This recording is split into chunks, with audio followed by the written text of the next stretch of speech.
Baik, kita langsung aja ke contoh ya, teman-teman. Nah, di contoh ini nanti kita akan mencoba mengaplikasikan ya analisis sentimen ini ya untuk mengulas saham ya. Karena kemarin contoh yang di apa tuh eh, yang model prediktif ya kemarin ada ya model prediktif analisis dari apa namanya yang kemarin ya yang apa tuh itu kan masuk ke supervised learning. Yang supervised learning itu kita menggunakan apa namanya model LSTM ya kemarin ya untuk memprediksi kan. Nah, itu kan kemarin case-nya adalah tentang saham. Nah, sekarang kita lanjutkan ya dari case itu, maksudnya topiknya tentang saham, kita akan mengulas saham. Gitu ya. Nah, langkahnya itu sama seperti yang tadi sudah disampaikan di atas, ada 4 langkah. Yang pertama kita mengimpor dataset ya. Kemudian melakukan pre-processing data ya. Kemudian membangun model sentimen dengan library atau pustaka TextBlab tadi ya yang sudah kita bahas, dan kita lakukan visualisasi hasil analisisnya gitu ya. Nah, ini kita masuk ke coding, teman-teman ya. Kita coding yang pertama adalah sebelum kita mengimpor dataset, kita harus pastikan kita install dulu library yang dibutuhkan ya, install necessary library. Nah, ini yang digunakan adalah TextBlab ya. Di sini ada perintah untuk menginstal TextBlab. Biasanya menggunakan apa namanya?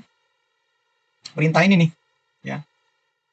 Tanda seru kemudian pip install atau pip install ya. Nah, ini pip ini singkatan ya. Package installer for Python ya gitu. Jadi penginstal package ya. Di sini contohnya adalah TextBlab gitu ya. Nah, ini kita install library-nya untuk kita gunakan di dalam apa namanya project kita ini ya sekarang. Nah, kemudian dari ketika sudah diinstal ya nanti kita running nih belum di running. Kemudian dari library TextBlab itu kita import TextBlab ini gitu ya. Di dalamnya ada sub library atau sub modul ya. Nah, ada algoritmanya dan sebagainya. Nah, kemudian kita lakukan analisis sentimen di sini ya terhadap teks. Ini variabel teks nih. Variabelnya teksnya nanti diisi apa? Teksnya ada yang kita isi di bawah nanti ya. Datanya itu ada di bawah nanti. Tapi nama variabel dari si data berupa teks itu ini nih namanya. Gitu. Oke. Nah, ini nanti teman-teman apa namanya? Yang bagian ini ya nanti tinggal diikuti saja ya, dimasukkan. Nah, di sini jadi ada analisis nih, kita menggunakan TextBlab untuk data berupa teks ya. Kemudian polarity itu adalah variabel untuk tadi yang sudah kita tahu ya, apa namanya, si sentimen itu ya, dia negatif atau positif atau netral gitu ya. Kemudian ada subjectivity nih, objektif atau subjektif gitu ya. Kan ada 2 skor di dalam TextBlab itu yang kita akan jadikan dasar untuk klasifikasi gitu ya. Nah, di sini kemudian baru kita uji kondisi gitu ya. Kita akan netral ya, dia akan netral ya sentimen itu ya, kecuali jika polaritinya lebih besar dari 0. Jika lebih besar dari 0, maka sentimennya menjadi positif, gitu ya. Nah, jika polaritinya kurang dari 0, ya maka sentimen itu menjadi negatif, gitu ya. Baik. Nah, di sini kemudian kita akan melihat datanya ya. Datanya di sini yang kita gunakan ada 5 ya, 5 teks di sini. Contohnya 5 teks ya. Jadi datanya kita anggaplah ini hasil survei, kemudian kita taruh sini gitu ya. Jadi ada variabel teks nih ya, di mana dia isi dari si variabel itu adalah data teks di sini nih, data berbentuk teks. Ada 5 teks di sini ya. Ditandai dengan tanda kutip nih per satu teksnya itu ditandai dengan tanda kutip ya. Di awal dan di akhir gitu. Jadi ada 5 teks di sini ya. Nah, kemudian kita akan lakukan analisis sentimen dari kelima data berbasis teks tersebut ya. Jadi untuk data apa namanya variabel teks di dalam teks nih. Teks ini kan variabel yang isinya ada data ini ya. Kita akan melakukan analisis sentimen ya untuk nanti melakukan klasifikasi ya dari si teks-teks tersebut. Ya, kemudian setelah itu kita akan tampilkan ya hasil dari klasifikasi tadi dalam bentuk list ya, dalam bentuk tabel gitu ya, tabel. Setelah itu kemudian kita akan visualisasikan juga ya kumulatifnya ya, mana yang lebih banyak positif negatif gitu ya. Kalau di sini berdasarkan apa namanya, dalam bentuk apa namanya, bar chart ya, dalam bentuk bar chart. Gitu, dalam bentuk diagram batang ya, bar chartnya. Oke ya, jadi itu ini visualisasinya. Nah, kita akan coba running ya, kita jalankan nih. Ya, model analisis sentimennya ya. Kita mulai dari ini. Kita running, oh ini belum di connecting. Ya otomatis akan connecting dulu nih yang sebelah kanan. Kalau sudah oke, nanti baru codingnya akan dijalankan.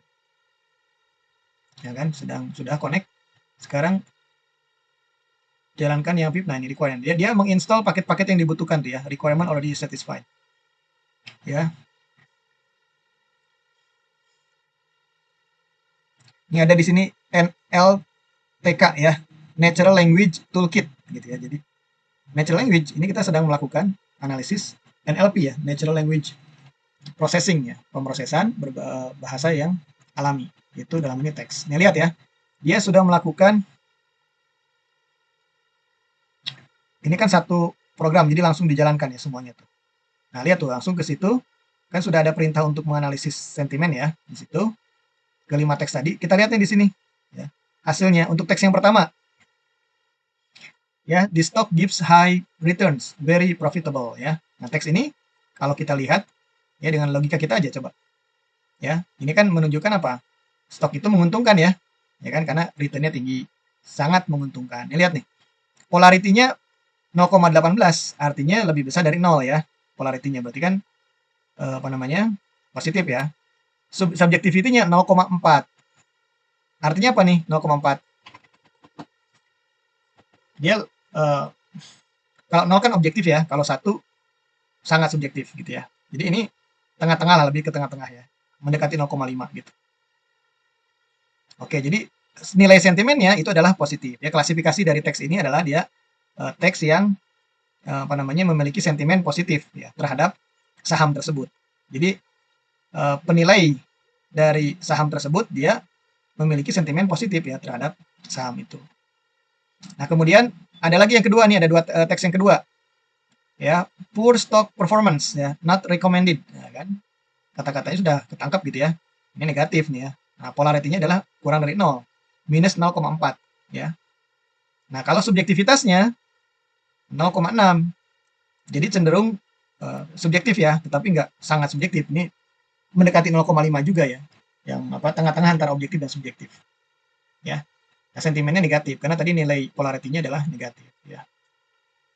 Nah, tetapi kalau teman-teman lihat nih ya, polarity yang di atas sama polarity yang di bawah ini kan meskipun ini positif ya, tapi 0,18 ya. Jadi meskipun dia positif, tapi positifnya kecil ya, karena 0,18 gitu ya. Nah, ini 0,4 negatif. Jadi kalau 0,18 itu si algoritma itu kurang yakin gitu ya, kalau ini tuh sentimen itu positif. Gitu. Belum tidak begitu yakin lah gitu ya.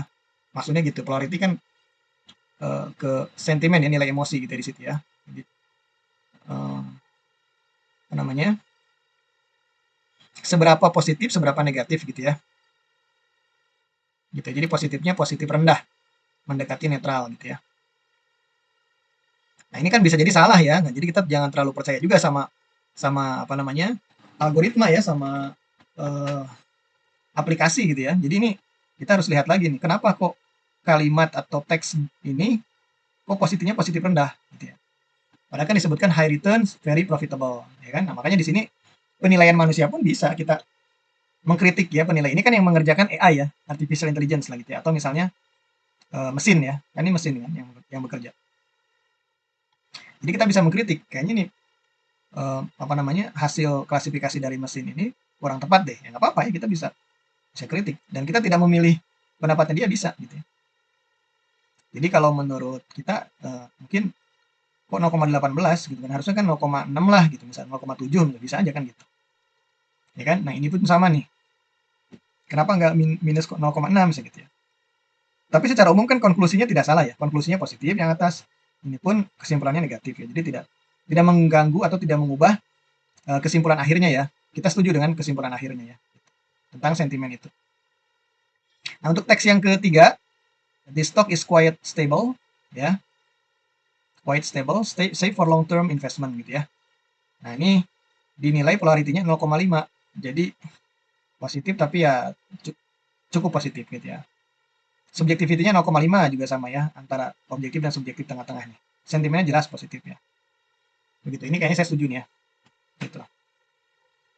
Nah, kemudian yang keempat, teks yang keempat, stock price dropped drastically, very disappointing gitu ya. Nilai harga sahamnya jatuh sangat drastis, sangat mengecewakan gitu ya.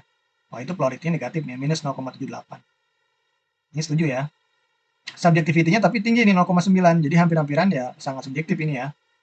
eh, Penilaiannya gitu. Kesimpulannya negatif ya karena polaritinya negatif. Jadi sentimen itu sangat tergantung pada polarity ya. Kalau subjektivity itu dia tidak mempengaruhi nilai sentimennya ya. Sentimen itu ditentukan oleh nilai polarity. Nah, kemudian teks yang terakhir yang kelima, stock performance is good. I am satisfied with the results ya. Jadi kinerja sahamnya bagus, saya puas dengan hasilnya gitu ya. Nah, polarity-nya 0,6, positif berarti kan. Nah, subjektivitinya dia lumayan tinggi ya, 0,8. Nah, begitu ya. Jadi ini kan baru sedikit ya teman-teman, hanya sedikit teksnya. Bayangkan kalau kita punya ratusan teks atau punya ribuan teks ya, atau bahkan puluhan ribu teks. Ya kan?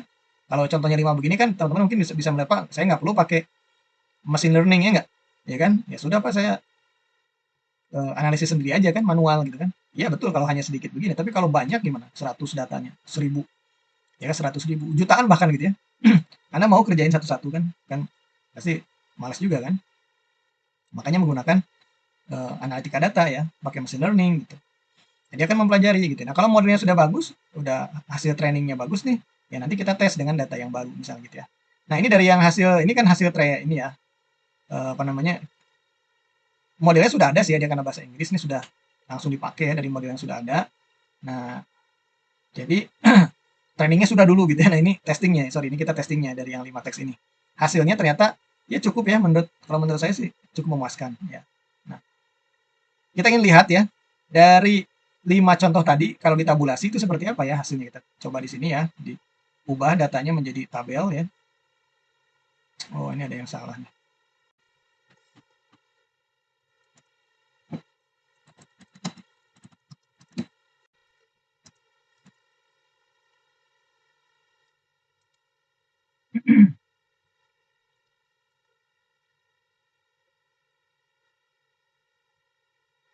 Nah, baru bisa ya. Oke, ini kita tampilkan dalam bentuk tabel ya. Yang tadi itu, yang 5 ya. Jadi kalau ditabulasi seperti ini nih hasilnya. Yang pertama itu 0,18 positif ya.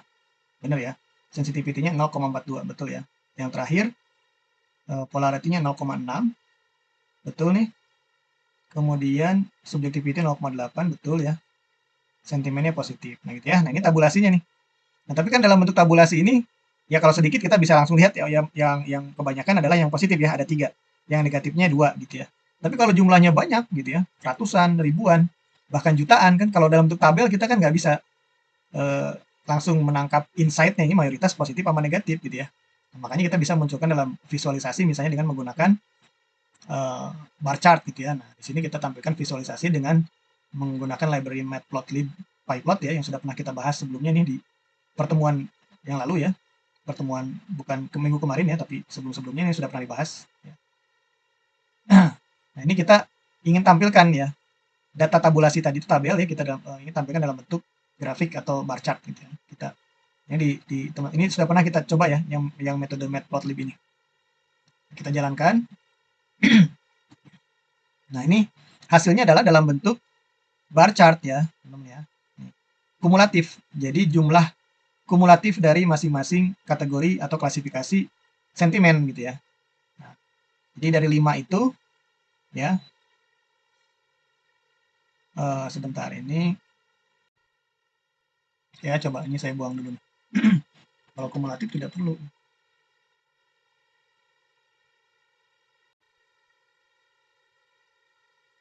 Coba ya saya buang dulu.